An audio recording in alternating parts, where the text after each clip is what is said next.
Good morning. Now we will start with next topic, that is preventive measures, then safety procedure, work permit. ये क्या है बराबर है। इसके पहले हम लोग देख चुके हैं सेफ्टी मैनेजमेंट। उसमें सबसे पहले तो concept of a accident, accident के different types, internal external, major minor fatal, temporary permanent and all that. Then causes of accident, causes of accident में मैनेजमेंट की वजह से unsafe working condition, natural causes, then effect of a accident के जो accident होते हैं उसके effect क्या है, क्या होते हैं, किसके ऊपर, वर्कर के ऊपर या फिर उसकी फैमिली के ऊपर, या पार्शियल डिसेबिलिटी आती है, कभी परमानेंट डिसेबिलिटी आती है and all that. After it we have seen fire hazard and fire drill. मतलब फायर हजार्ड, ये फायर वाली जो रिस्क है या फिर फायर किसकी वजह से लगती है, अगर लगती है तो उससे क्या क्या नुकसान होता है, उसका नेचर क्या है, उनको प्रिवेंट कैसे करो, उसके लिए सेफ्टी ड्रिल की जाती है। ये सारी चीज़ें हम लोग ने देखी। उसके बाद need for a safety management and norms for an industry unit, safety norms. जो आज कल का लेक्चर था वो मैंने सेंड कर दिया, आपके पास शायद नेटवर्क नहीं होगा, लाइट भी नहीं होगी, इसकी वजह से आप देख नहीं पाए होगे। तो आज के लेक्चर में वो देख लेना और अटेंडेंस भी दोनों के ऊपर दे देना, ठीक है। अभी नेक्स्ट है प्रिवेंटिव मेजर। प्रिवेंटिव मेजर मतलब एक्सीडेंट होने तक रुकना ही नहीं है, उसको prevent, safe working method, operation in the factory must be design with the view of the safety first. कैसे डिज़ाइन करना चाहिए कि safety first, possibility of accident should be eliminated. जितनी भी पॉसिबिलिटी है एक्सीडेंट की वो एलिमिनेट करो, रिमूव करो, मतलब वो होने ही नहीं देना है। होने के बाद एक्शन लो या फिर होने के लिए कुछ तो प्रैक्टिस सही करो, वो उससे अच्छा होने ही नहीं दो। सेकंड क्या है, proper selection of a worker. अगर वर्कर प्रॉपर सिलेक्टिव है, प्रॉपर उसका एटीट्यूड है, एप्टीट्यूड वर्क है, वो अलग अलग टेस्ट में से पास हुआ है, साइकोलॉजिकल उसका बैलेंस अच्छा है, इंटरव्यू उसका लो, ये करके प्रॉपर वर्कर सिलेक्ट करो। मतलब जो पोस्ट के लिए है, जो काम के लिए वो काम वो ठीक तरीके से कर पाएगा। नेक्स्ट है training for a safe working. Training give the knowledge of a work. जो वर्क काम करने वाले उसके बारे में जानकारी देता है ट्रेनिंग, कोई भी ट्रेनिंग। साथ ही उसके साथ क्या रिस्क हो सकती है, क्या गलत हो सकता है, ये भी वो प्रोवाइड कर सकता है। Train employees work safely, proper worker with a proper timing, the better manpower to be employed. So training of a worker is assured in a safe working. Then accident prone areas, survey the industrial process, plant layout and material transportation sensitive operation to understand where possibility of accident is or more. Directly हम लोग काम करें और अचानक से हमें मालूम पड़े कि यहाँ पे एक्सीडेंट हो सकता है, फिर होने वाला है, तो कुछ काम का नहीं, बराबर है। उससे अच्छा better we should study inspect the our area. तो उससे क्या मालूम पड़ सकता है कहाँ पे एरिया, कौन से एरिया में एक्सीडेंट हो सकते हैं, अगर हो रहे हैं तो वहाँ पे हम लोग प्रिकॉशनरी मेजर क्या ले सकते हैं वो पहले ही ले सकते हैं। Then safety devices, safety devices मतलब उसके लिए helmet, goggle, breath purifier, hand gloves and all that, safety shoes, ये सारी चीज़ें होने से क्या होता है, जो एक्सीडेंट होने वाला है अवॉइड करना तो हमें है ही, लेकिन अगर एक्सीडेंट होने वाला है उसके लिए भी, अगर उसके इफेक्ट हम लोग क्या कर सकते हैं, कम कर सकते हैं। Person must be train to use safety devices effectively. बहुत सारे जन को हेलमेट नहीं चलता या फिर बोलते हैं हेलमेट में घबराहट होती है, जबकि helmet is the most safeliest thing. Safety सबसे ज़्यादा प्रोवाइड करती है वो कौन है, हेलमेट। नहीं तो नॉर्मल एक्सीडेंट में ज़्यादा से ज़्यादा लोग कहाँ कैसे मरते हैं या फिर इंजर्ड होते हैं तो सर के ऊपर लगता है उसकी वजह से। तो वो खाली सेफ्टी टूल प्रोवाइड करना इम्पोर्टेंट नहीं है, साथ ही वो कैसे यूज़ करना है, उसका यूज़ क्या है, कैसे टाइम पे, कैसे up to what extent it can survive you, ये भी जानना ज़रूरी है। कौन से किट, क्या उसकी वैलिडिटी क्या है, कब तक चलेगा, कितना टाइम यूज़ करना है, सब जान लेना ज़रूरी है। देन है आपका safety program. Then safety program, a systematic working with a safety possible through establishment of a safety department. Safety program मतलब क्या, this department will be dedicated for a safety related work only. ये department क्या करेगा, जो safety related work है उसके लिए ही डेडिकेटेड रहेगा। Workers can be educated by conducting various safety program. एक घंटे का प्रोग्राम जैसे मॉक ड्रिल जैसी चीज़ें, या फिर उस हर एक टाइम पे जो नए नए इक्विपमेंट आते हैं या फिर कुछ नए चेंजेस है पॉलिसी में, वो बताने के लिए सेफ्टी प्रोग्राम कंडक्ट करना ज़रूरी है। Then safety provision, fencing, covering over the rotary और मूविंग पार्ट, जो रोटेशन में या फिर मूविंग पार्ट है उनके ऊपर कवरिंग करो। फायर एक्सटिंग्विशर प्रोवाइड करो।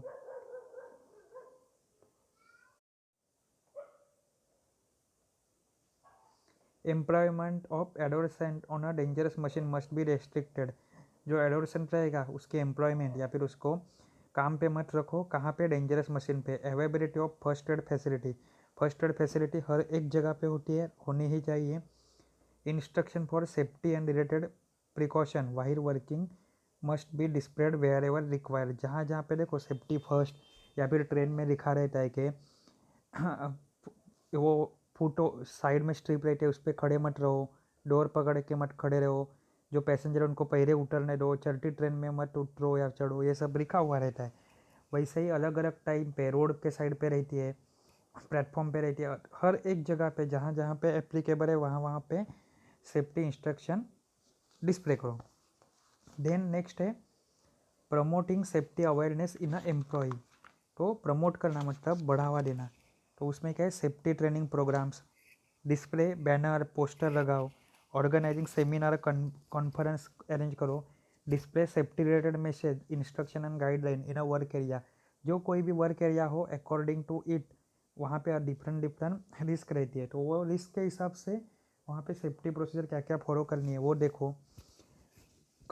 competition in a industry related to safety and award to those department where minimum accident instance occur। क्या कर सकते हैं कि जहाँ पे कम से कम एक्सीडेंट होते हैं ऐसे चुनो, उनको अवार्ड दो, बराबर है। तो एक टाइप का कंपटीशन हो जाएगा। सेलिब्रेटिंग सेफ्टी अवेयरनेस वीक, एक कोई तो वीक हफ्ता क्या करो, सेफ्टी अवेयरनेस वीक के नाम से सेलिब्रेट करो।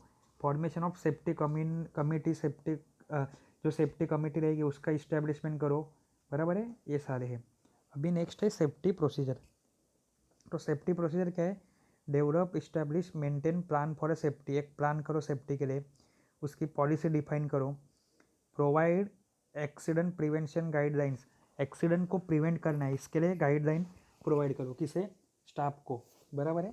देन डेवलपिंग सेफ्टी डॉक्यूमेंटेशन करो, रिव्यू, वो डॉक्यूमेंट को रिव्यू करो, मतलब अच्छे से पढ़ो और उसमें कुछ गलतियाँ रहेगी वो निकाल लो। Short term and long term planning क्या है रिगार्डिंग सेफ्टी वो डिसाइड करो। फॉर्मेशन ऑफ सेफ्टी डिपार्टमेंट, एक सेफ्टी डिपार्टमेंट और उसके लिए डेडिकेटेड स्टाफ असाइन कर दो। मैं कमिटी के लिए कोई भी इंस्पेक्शन के लिए सामने कुछ भी दिखाओ कि हमारे पास इतने इक्विपमेंट है, इतने ग्रोव्स है, इतने पीपीई किट है, बट ग्राउंड रियलिटी चेक करो सच में हमारे पास क्या है।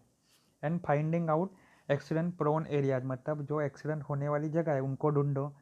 Handling workman compensation claim and correspondence after unfortunate occasion, अगर कुछ भी गलत होता है या फिर एक्सीडेंट जैसे होता है तो जो वर्कर है उनके क्लेम सेटल करो, बराबर है। Provision of safety aid first aid वो प्रोवाइड करो, रिव्यू करो प्लान को। Evaluating and approving safety practice in a potentially hazardous area. Ensure that health and safety of all employ are taken care, सबसे important है safety and health, किसके लिए, किसकी, employ की एज वेल एज सबकी। उसके बारे में देखो, accident analysis to run in future for no repetition for the same. Accident क्या रहता है, एक टाइप का एनालिसिस रहता है कि एक बार एक्सीडेंट हो गया तो उससे सीखना चाहिए कि सिमिलर टाइप की मिस्टेक, सिमिलर टाइप की गलती आगे चल के हम लोग को रिपीट नहीं करनी है। अभी लास्ट कंसेप्ट है ये चैप्टर में का, वर्क परमिट। परमिट मतलब परमिशन, वर्क परमिट मतलब कहीं पे भी काम करने की परमिशन। ऐसा नहीं है कि आप सिविल इंजीनियर बनोगे तो कहीं पे भी जाके आप काम कर सकते हो, या फिर आप कंप्यूटर इंजीनियर बनोगे तो कोई भी इंडस्ट्री में जाके आप कोई भी काम कर सकते हो। उसके लिए क्या है, एक डॉक्यूमेंटेड फॉर्मेट दैट ऑथराइजेस मतलब ऑथोरिटी प्रोवाइड करता है सर्टन पीपल और a group of people to carry out the specific work. कोई तो काम करने के लिए नॉर्मली एक पर्सन को या फिर ग्रुप ऑफ पीपल को कोई काम करने के लिए ऑथोरिटी प्रोवाइड करता है, ये क्या रहता है, वर्क परमिट। बराबर है। अभी features of a work permit to the work system, तो अ स्टैंडर्ड ऑपरेटिंग प्रोसीजर है। क्या एक स्टैंडर्ड ऑपरेटिंग प्रोसीजर है। The equipment and tools to be use, उसमें आते हैं कि क्या टाइप के आप इक्विपमेंट यूज करोगे कि नहीं करोगे। बराबर है। अगर मान लो पेट्रोल पंप पे आपको कुछ काम करना है तो वहाँ पे आप वेल्डिंग की टूल्स एंड इक्विपमेंट नहीं यूज़ कर सकते। वहाँ पे ऐसे इक्विपमेंट नहीं यूज सकते जिससे आग निकले। बराबर है। हजार्ड एंड रिस्क असेसमेंट मतलब रिस्क कितने है उसको असेस करो। Required precaution mitigation action, permit issue extension and withdraw details. Permit issue करो, अगर जरूरत है तो एक्सटेंशन करो, अगर सामने वाला गलत काम कर रहा है तो उसका एक्सटेंशन विड्रॉ करो या फिर करंट ऑर्डर भी विड्रॉ करो। Name and signature of those who are responsible for a job, जो जॉब के लिए वो जिम्मेदार है उनके नाम और सिग्नेचर। और tool box talk sign by the workman. बाद में a work permit system consist of a standard procedure essential details of the necessary preparatory work method, clear definition of responsibility, किसके पास क्या काम है। नहीं तो काम तो है 5 जन के पास लेकिन किसी के पास स्पेसिफिक काम नहीं है, ऐसा नहीं होना चाहिए। Formal record process, authorise person, training of authorise person, instruction और safety equipment. Now where work permit is needed, work permit की ज़रूरत कहाँ कहाँ पे होती है। तो वर्क परमिट की ज़रूरत होती है, देखो, वर्क विच में adversely effect the safety of a personal, non production work like maintenance repair cleaning etcetera, electrical troubleshooting. बाद में ऐसे कोई एरिया जहाँ पे रेडियो एक्टिव मटेरियल है, complex machinery, pressure testing, cutting, critical lifting, work at a height, operational pipeline, work near energised lines, यहाँ ये सब जगह पे क्या होती है, वर्क परमिट ऑर्डर की ज़रूरत होती है। देन नेक्स्ट है when PTW not required, permit to work कभी ज़रूरी नहीं है। इमरजेंसी, अभी इमरजेंसी में आपको कहीं पे जाना है तो नॉर्मली पुलिस नहीं रोकती, वो क्या करते हैं, इमरजेंसी है, पेशेंट है साथ में, तो ये क्या हो गया, इमरजेंसी और रूटीन एक्टिविटी, वो दोनों चीज़ों के लिए परमिट टू वर्क नहीं है। ये छोड़ के अदर थिंग्स वो क्या है, liable to permit to work PTW। अभी definition in a work permit, responsible person यानी ये वो पर्सन जो ऑथराइज पर्सन है, मैनेजर के थ्रू डिसाइड किया हुआ। Issuer is a person who is a train competent and authorize to issue permit to work after ensuring और hazard. वो इश्यूअर मतलब क्या, देने वाला। एग्जीक्यूटर मतलब एग्जीक्यूशन करने वाला। Is the person who is train competent and authorize who is responsible for the work being completed, वो एग्जीक्यूट करने वाला है, वर्क काम होने वाला है उसके लिए वो ऑथराइज है। Field operator is a contempt person and support the isolator at a site, checks the site compliance to the permit, compliance to permit condition and signs the permit। ये क्या है, it is the competent person and support the isolator site, he checks the site compliance and permit the condition and sign the permit। वो site check करता है, उसमें कोई गलती रहेगी तो उसका कंप्लायंस देता है एंड साइन करके परमिट देने वाला वो रहता है। अभी type of the work permit, cold work, hot work. तो कोल्ड वर्क मतलब क्या है, permit shall be obtain for all general work that does not involve activity related to the hot work, जैसे रूटीन मेंटेनेंस, इंस्पेक्शन है, hand tools है। Hot work permit it is any work that could create a source of ignition, जैसे fire explosion है वो। यहाँ पे elements of work permit क्या है वापस से, तो issue it means pre job check, job के पहले चेक करो। Work to be carried out, plant location control. Receipt it means hand over of a permit, permit को हैंड ओवर करना। Contempt and authorise person issue permit to the worker, कोई भी worker को permit देना, permit देता है कौन, content and authorise person. Worker sign to say they accept the control, worker को क्या करनी रहती है, साइन करनी रहती है कि accepting control and work can start. Plant is now under the control of the worker, अभी वर्कर को दे दिया, worker is the executor. Clearance, it means hand back of a permit, worker sign to say they have left the job site and equipment can reinstall. यहाँ पे क्या बोला जाता है कि वर्कर बोलते हैं कि हम लोग का काम खत्म हो गया, हम लोग साइट छोड़ रहे, बराबर है। And cancellation, authorize person can accept plant back and can remove isolation etcetera. Plant is now return to the control of the site. जो साइट थी वो इशू किसके पास की थी, वर्कर, वर्कर ने रिसिप्ट ली, काम चालू किया, काम खत्म होने के बाद क्लियरेंस, वर्कर बोल रहे कि हम लोग छोड़ के जा रहे, और वो PTW कैंसिल होके वापस से किसके पास आ रहा है, तो जिस जो कंट्रोलर ऑफ द साइट के पास आ रहा है, या फिर मैनेजर के पास आ रहा है, या फिर जो मेन अथॉरिटी उनके पास आ रहा है। ये था आपका सेफ्टी मैनेजमेंट। अभी नेक्स्ट चैप्टर है रजिस्ट्रेटिव एक्ट। रजिस्ट्रेटिव एक्ट मतलब क्या, ओवरऑल आप कोई भी ऑर्गेनाइजेशन के कंपनी में काम करते टाइम कुछ भी रूल्स एंड रेगुलेशन फॉलो करने रहते हैं। एम्प्लॉयर एंड एम्प्लॉय दोनों चीज़ें होती है, are two parties across the table, relationship between two is very important. दोनों के बीच में रिलेशनशिप कैसी होनी चाहिए, क्या रूल्स एंड रेगुलेशन है, ये सारी चीज़ें किस में आती है, आपकी लेजिस्लेटिव एक्ट में, जो हम लोग नेक्स्ट वीक देखेंगे। ठीक है, वो कितने पेजेस का है, हार्डली 15 पेजेस का है, 2 या 3 दिन में ख़त्म हो जाएगा। Thank you.